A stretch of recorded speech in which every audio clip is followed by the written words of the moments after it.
Okay, so first I'd like to thank Jameer, Gil, and Matthew, I guess, for organizing this wonderful workshop. It's really nice to see everybody physically again. Okay, so what I'm going to talk about is basically methods to learn or reconstruct the Hamiltonians governing many-body quantum systems from local measurements and kind of do it in an optimal way.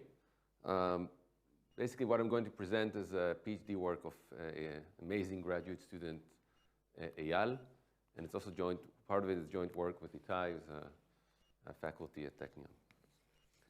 Okay, so I was trained as a standard condensed matter physicist, and what my supervisor told me that quantum theoretical condensed matter physicists need to do is, given a Hamiltonian, right, you need to find, the ground state, or what is this thermal state, or maybe kind of compute the dynamics of a quantum state evolving under this Hamiltonian. So this is like a canonical problem we're used to solving in condensed matter physics, at least in theory. So we know that this type of problem, for a generic Hamiltonian, would require exponentially large computational resources. Exponential, say, in the number of degrees of freedom. So in this talk, I'm going to basically ask the inverse question. So what about the situation where I just give you a state, and I would want to know what is the Hamiltonian for which the state is, say, a thermal state, a ground state, or eigenstate, or any state evolving under this Hamiltonian. So it might sound like a strange question. What would be the situation in which I would be asking such a question? So actually, I want to claim first that this is actually quite an important question. It comes up in many situations. For example, you want to build a model for a quantum material based on measurements. So, based on these measurements, what I'm going to tell you, I'm going to give you a method that's going to allow you to reconstruct the Hamiltonian. I want to find the effective Hamiltonian, say the entanglement Hamiltonian of a system. I just want to characterize quantum state according to, a small number of parameters, which are going to be the parameters of some Hamiltonian. Or maybe I just want to characterize a quantum device, like an X device. I hope by the end of the talk, Eugene's classifier would classify me as non-bullshit. But, okay, so... yeah. So, yeah. So there's different settings in which we can discuss this. In all these settings, I'm going to assume a local Hamiltonian, meaning, so when I mean a local Hamiltonian, I'm referring to a Hamiltonian which can be written as a sum of terms, each one of them acting only on a small number up to, say, k sites. There's a different question whether this Hamiltonian is short range or long range, and we can discuss that. But for all of this talk, it's a sum of local terms, meaning a finite number of sites. So there's different settings in which you can ask this question. One of them is, you're giving a Gibbs state or an eigenstate. What is the Hamiltonian? Or you're giving a steady state of an open system. Okay, that's a different setting. And what's the, say, Lindbladian, which this state is a fixed point of. Or maybe you're just giving a state evolving under Hamiltonian, and you're giving the time dynamics, and you want to reconstruct the Hamiltonian. Okay, so I'm first going to talk about this first situation. Yeah. Mm-hmm. Are you going to ask whether these local Hamiltonians are commuting? We'll discuss that. Yeah. Thanks. Yeah, it's going to come up soon. Okay. So we're going to discuss, say, eigenstates or thermal states. So if we think about eigenstates, you can think that this is not a unique problem. So, if I give you an eigenstate, it could be the eigenstate of many Hamiltonians. And as Yuval was kind of alluding to, for example, if I give you the state of all spin downs, this is a state of many Hamiltonians, this simple single-cubed Hamiltonians with different coefficients. With positive. All I can say is that these coefficients are negative, but I can't say what are the value of these coefficients. So this shows that this problem might not be unique. But, generic eigenstate of quantum Hamiltonians are entangled, and this problem, once these terms don't commute, the grounds would be the eigenstate would be entangled, and this problem would go away. Okay. So next, you could worry maybe, okay, here's a simple problem for uniqueness. Let me just look at this Hamiltonian, that's minus the projector on the Hamiltonian. That's the Hamiltonian, which is a ground state. What about this Hamiltonian? So this Hamiltonian is a very non-local Hamiltonian. This projector is a very non-local object, and we think that physical Hamiltonians are local, and we're going to restrict only to local Hamiltonians. So the claim that I'm going to show basically is that if I have a generic kind of entangled eigenstate of a Hamiltonian, this leads to a unique local Hamiltonian. If you think about this, this is mind-boggling, at least to me. It's enough that I give you a single state that fixes the Hamiltonian and fixes all of the spectrum on all of the other states. And if you classify this as non-bullshit, then you see that this works for any state, any eigenstate. It could be in the middle of the spectrum, it could be a ground state, doesn't matter. Okay? Yeah? No, it's something that has some sort of non-commutativity built into it. It doesn't have to be very entangled, but if it's a product state, then it's not going to be interesting for me. Okay? I mean, I'm not going to get a unique answer. Okay, so now, okay, if I'm going to address this problem, we want to also ask, is this problem, what's the computational resources, classical computational resources associated with solving this problem? I mean, we know that the canonical problem is exponential. Is this problem also exponential? And they claim, and I'm going to show you that this is, okay, let's see. Let's ask whether this problem is exponential or not. Let's think first about classical physics. And we can think about learning short-range classical Ising models. Okay? So if I give you a Gibbs state, finite temperature Gibbs state of a classical Ising model, these Gibbs states have a nice property that the Gibbs distribution has this Markovian property, which means that if I have subregion A and it's connected only through subregion B to the rest of the world, which is subregion C, then this distribution factors as follows. So it's the exponent of HAB times the exponential of HBC. So this is Markovian, meaning that B is the one transferring the information from A to C. So then if we basically look at the marginal probabilities of A given B, I can extract all the coefficients in basically this region A and the connections to region B. Okay? So if I just know the ratios of probabilities of different spin configurations, I can completely determine what are the different J's and H's in region A. So this problem is classically computationally easy if the Hamiltonian is short range. By the way, this is also a very important computational problem, practically, because in many cases, companies like credit card companies or Google are trying to build a model for stuff you're doing, like credit card transactions or something, and often they use Gibbs and ansatz for this model. And they need to learn the Gibbs ansatz giving some distribution, sampling from some distribution. So the fact that these problems are tractable is important. So this is a result for short-range classical Ising models. Okay? Now, quantum Gibbs states don't have this property because of entanglement. The Hamiltonian of the full system would not factorize in this way.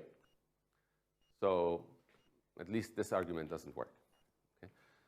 So it could be, we could be facing a hard problem. But in fact, I'm going to show you that I'm going to basically give you a recipe for basically learning the Hamiltonian from any steady state. It could be pure or mixed.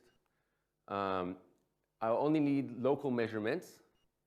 Basically, to extract, I only need local measurements, and moreover, if the Hamiltonian is short range, I'll only need to know measurements inside the local region to extract the Hamiltonian inside this local region. So this whole operation is has a local property.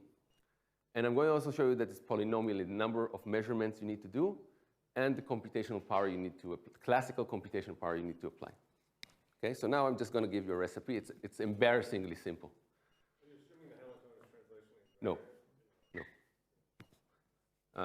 And if you remind me, I'll say something about NBL, but it's not. I'll show you some numerics from random Hamiltonians.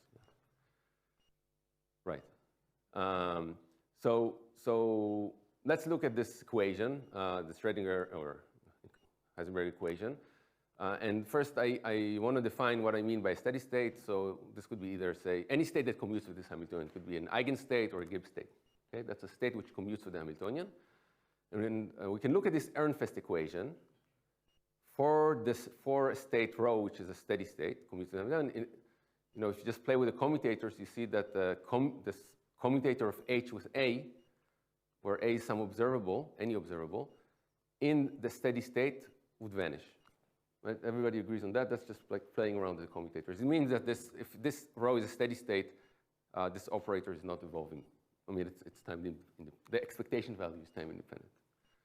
Okay, so I'm going to use this equation, and I'm going to think about it as a constraint on the type of on the Hamiltonian in the following way. So I'm going to write the Hamiltonian as a sum of terms in some basis of local operators. And then the whole task is now basically to extract these numbers Cm. Once I know the Cm, I know what the Hamiltonian is. Right? It's a vector in the space. Okay. And if I plug this into this Ehrenfest equation, I get an equation, right? A is some observable. I get an equation for the coefficients, one equation. And you see that I can measure the coefficients in this equation. I can measure these expectation values. These are expectation values of an operator. It's a local operator because these S's are local operators, and this A is local observable. So these expectation values are local, and I could just measure these expectation values in an experiment. And I get an equation for C, for these C's. Okay? And I could repeat this. And if I repeat this for different A's, for different observables, I get a set of equations now. Basically, this set of equations is a matrix. N is the index of which observable I'm looking at. M is the index of the basis state of in this operator space. And the equation says that the Hamiltonian basically is in the kernel of this matrix K. That's it. Yeah. I choose them. It's up to me to choose them. I could choose any A's that I want. I want to choose them to be as local as possible. Preferably, I want to choose single-site operators and two-site operators because I want to measure, practically, I want to measure two-point correlations or three-point correlations. But you could choose any observable. Given the state, you want No. I don't know anything about this. I mean, I don't know what the state is. If I knew what the state is, knowing what the state is an exponentially hard problem, right? I just choose observables. Okay, maybe clear in a second. The nice thing about this recipe is that I know when it works, okay? So I know that I've chosen enough operators. So let's see. Let's just see how it works. So again, I'm just going to recap. So I'm going to expand this, just a formal expansion. I'm interested in the C's. I measure these expectation values in this matrix, and then I solve this equation. And I want to find C, which is basically the kernel of this K. Okay, practically, and this is going to be important, in any experiment, I'm not going to measure K with infinite accuracy. There's going to be some statistical noise because I'm going to repeat the experiment. I'm going to have finite amount of samples. So really what I want to do is minimize, the ground. Basically, I want to minimize the lowest eigenvalue of this matrix, K transpose K. And this is also how I know that I chosen enough or a good set of observables. I just look at the lowest eigenvalue of this matrix, and once it's sufficiently close to 0, I'm done, I'm happy, and I have the Hamiltonian. I also basically know that if I look at this matrix, the spectral properties of this matrix, K transpose K, are very important because basically the spectral gap of this matrix basically quantifies the robustness of my measurements to statistical noise. So if I have finite number of samples and I have statistical accuracy epsilon on each observable, then the distance between the true Hamiltonian, the true C, and the actual C that I'm going to extract from this will go like as epsilon times square root of 1 over the spectral gap. So since I know what the matrix is, I've just measured it, I could look at its spectral properties and basically tell when I'm sufficiently accurate, and I could basically stop the experiment. Yeah? It's a different formulation, yeah. Because they were just measuring for Right, they're like measuring kind of non-local correlations in some sense. And here, this whole construction is local. Yeah, that's right. Okay, so this is an important point I think that Vedika was alluding to. So as you can see, if the Hamiltonian is short-ranged, then basically in order to extract the terms in some region L, these are the terms that are acting only within a region L. This blue, say it's a nearest neighbor interactions. So all of these blue bonds are the one interacting only within the region L. It's enough for me to basically choose a set of A's that are in the interior of the set. And then I basically have a finite matrix, okay, which is independent of the system size. I'm just locally reconstructing this basically patch. And this is completely independent of the system size, okay? So it's just a completely local equation, right? Because the commutator would be also contained. The commutator of any A in this dashed region will be also contained with this in this region L. Okay, so now if I know how to basically extract, yeah.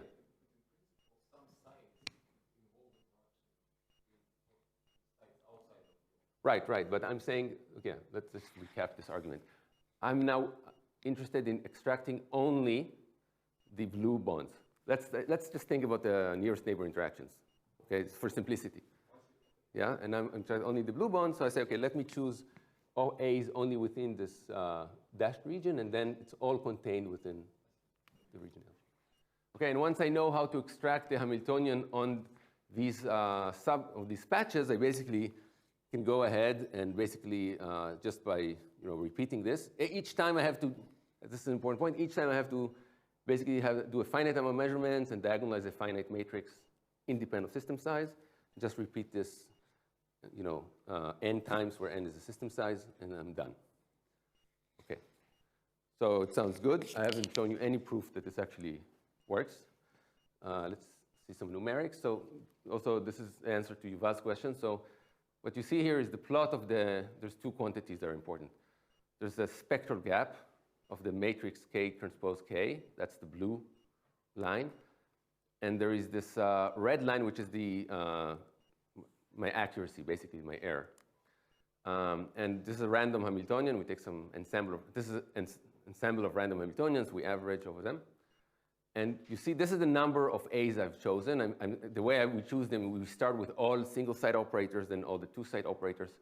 Basically, once the matrix K becomes square, there's basically enough equations there's a number of equations equal to the number of variables. This spectral graph jumps up, and the accuracy shoots down. And then after I basically have enough equations, there's very little gain from adding more constraints. Okay?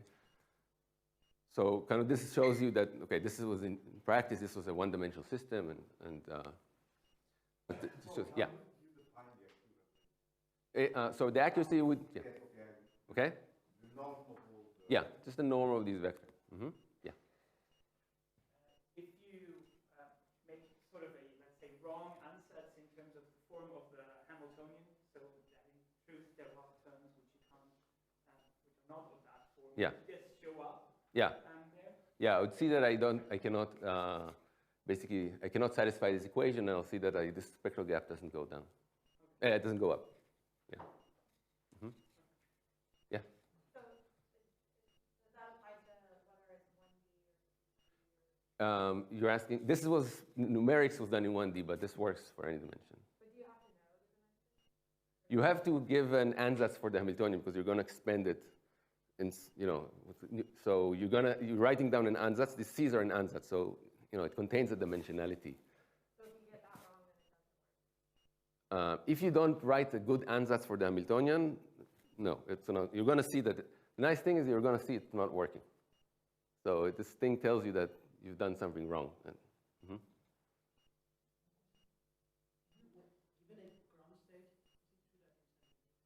Yes, this is a crazy thing about this. I don't understand. So there are many outliers. Like if the state has sum of commuting Hamiltonians, sum of commuting terms, it doesn't work. MBL There's all kinds of outliers. Basically, you don't want symmetries. Anytime you have a symmetry of the Hamiltonian, you have several candidates for the Hamiltonian which compete. But you can see this. You'll just see that the ground state is the lowest eigenvalue is degenerate. So you know you have some space of Hamiltonians that you have to kind of search within and do something else. But you know what's the possible candidates. Okay. Yeah. Was there another question here? No, I wanted to comment, Nate, that this is actually always true, this uniqueness, as long as the rank of arbitrary reduced density matrices is maximal. Yeah. You don't even need entanglement. You just need that the rank is maximal. Okay, yeah. But yeah, I still find it mind-boggling because I can give you any eigenstate of this Hamiltonian and it fixes everything. You know, all the eigenstates, all the eigenvalues, and there's no wiggle room. You can't change anything. So, I don't know. Sorry. Yeah. Here you're not sure that it's a ground state, right? No. I mean, here, I think in this simulation we took a ground state, but you can take any eigenstate. I'm not even sure here we took a ground state. I think we did, but you can take, that's again, you can take an eigenstate from the middle of the spectrum, where from ETH you would expect you have no information. It's like a thermal, it should be like an infinite temperature state. You get a perfect reconstruction, like you get the same level of reconstruction. If you have a symmetry of the Hamiltonian, then you can, the symmetry commutes with the Hamiltonian. So I can write a new Hamiltonian, which is the Hamiltonian plus the symmetry, but I'll see that the lowest eigenvalue of this K transpose K is degenerate. So I'll know that I have, say, two-dimensional space, which I need to, there's one parameter I'm missing, and I need to do something else in order to fix it. But I'll know a lot. Yeah. Okay. Gil, you're the boss. Then we should let Netanel continue. So, as long as you have the right answers for the spectrality level is what's up. Again? As long as you have the right answers for him. Yeah. It also depends on the symmetry. No, again, if a symmetry would be a situation where I would not be able to completely fix the Hamiltonian by this method because there will be still a leftover question. I could write the Hamiltonian plus lambda times the symmetry if it's local, if it's a local symmetry, is also a good candidate, and I would not be able to know what lambda is. I will see that I have two-dimensional space that I have to somehow find one parameter. Does that answer your question? Partially, but my question is, are there states that even if you have the right answers for them, Yeah. the spectrality disadvantages? Not that I know of. Yeah. So I don't have a proof of this statement, but this, what we've been playing around with, for eigenstates, any eigenstate is good. Yeah. I mean, maybe we can ask it at the end. So yeah, this is really, because if you look at thermal state, you can also do this for finite temperature. And you know, for finite temperature, if you're at infinite temperature, okay, there's no information in the state. You can't do anything. Okay. So you might think that a state in the middle of the spectrum is something like the thermal state, but it's not. That's one crazy thing. And so, you know, so if we look at this reconstruction error as a function of temperature, we see that there's an optimal temperature, which is more or less on the order of 1 in terms of the energy density. And that's kind of the optimal temperature where you would want to do this reconstruction. My understanding of this is somehow that at this finite temperature, the system is exploring more configurations. You're able to kind of sample the Hamiltonian better, all the different terms in the Hamiltonian. But then at higher temperatures, you know, you can just expand this density matrix to first order in H, and then you know that at low temperature, asymptotically, the reconstruction error goes as 1 over T. That would be the leading term. Okay. So you can also think about other steady states are like time average states, and this also helps you to do like Floquet Hamiltonians, to reconstruct Floquet Hamiltonians by basically averaging your results. Skip that. And you can also generalize this for open system dynamics, meaning that I have a local Lindbladian, which is unknown, and basically the same story goes through. As long as you know, the state says the steady state is not a product state, I could just repeat that and reconstruct the Hamiltonian. Okay, just a few afterthoughts on this. So the algorithm for the quantum case does not work for classical systems. So I'm relying on commutation relations here. And if we look at then at the algorithm for learning a Boltzmann machine, that involves learning the energy spectrum. Here I'm not using any information of the energy spectrum. There's just no information going into this recipe from the spectrum. It's all about just kind of commutation of operators. So one thing about system size scaling. So I told you that I kind of cheated because I told you that I'm doing this in patches, and then I just have all the patches. I have the full Hamiltonian. This is a little bit of cheat because I only showed you that I can reconstruct the Hamiltonian, but up to, I only know the vector, but I don't know what the scale of this vector is. It's only up, each patch is reconstructed up to an overall scale. Okay, and when I patch things together, I need to get the scale, the relative scales in different patches right. Okay, so I could do that because I could use overlapping patches and then basically fix the overall scale of the vector C, right, of the Hamiltonian, according to what I find in different patches. This is kind of a very pedestrian way to do this. But if I do this, and if I use other methods to patch, basically to do the full system, I always see that I get a square root of n increase in the relative reconstruction error, meaning delta h over h, as I increase the system size.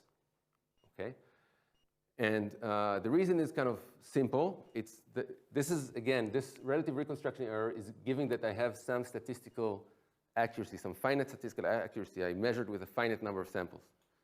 And the reason is basically each of these reconstructions has some statistical error, and by trying to fix the relative, when doing this patching, I'm fixing basically the magnitude of the Hamiltonian by this overlapping region.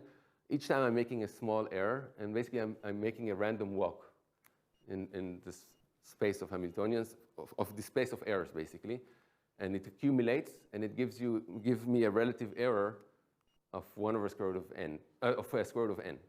Okay, this is actually from numerics. We can also show that if I indeed have a square root of n increase in the relative reconstruction error, if I want to keep the reconstruction error fixed, I need to use more samples. So you need to use n samples, a number of samples which grows linearly with the system size in order to keep the reconstruction error fixed. Okay, because I want to decrease the statistical accuracy to exactly cancel this effect. And we can also show that the sample complexity is also lower bounded by a linear growth in system size. Basically, there's kind of a nasty Hamiltonian, which is just take the Hamiltonian full system and flip the sign on the right side. And these two Hamiltonians, for the sake of these reconstructions, they only differ on this basically bonds where you flip the sign. And this is like an imposter Hamiltonian that would be very close to my Hamiltonian. The distance would be 1 over square root of n. So this is kind of a proof that this is also a lower bound. So the sample complexity grows with the system size. Okay, I don't know how much time I have. Probably minus. Okay, so let me just say that you could also take this and basically take this to a dynamical setting. There's a trade-off here between trying to go to long times and decreasing the number of samples.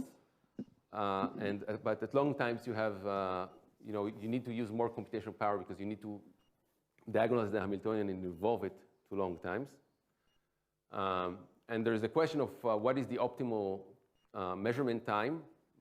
So if I want to, again, use, say, the first order in time, so just the first derivative, I could ask what's the best time for me to compute this derivative, and we can basically show that this time, basically the optimal time would basically scale as the number of samples, the -1/4. So it means that basically I have a reconstruction error that goes very slowly.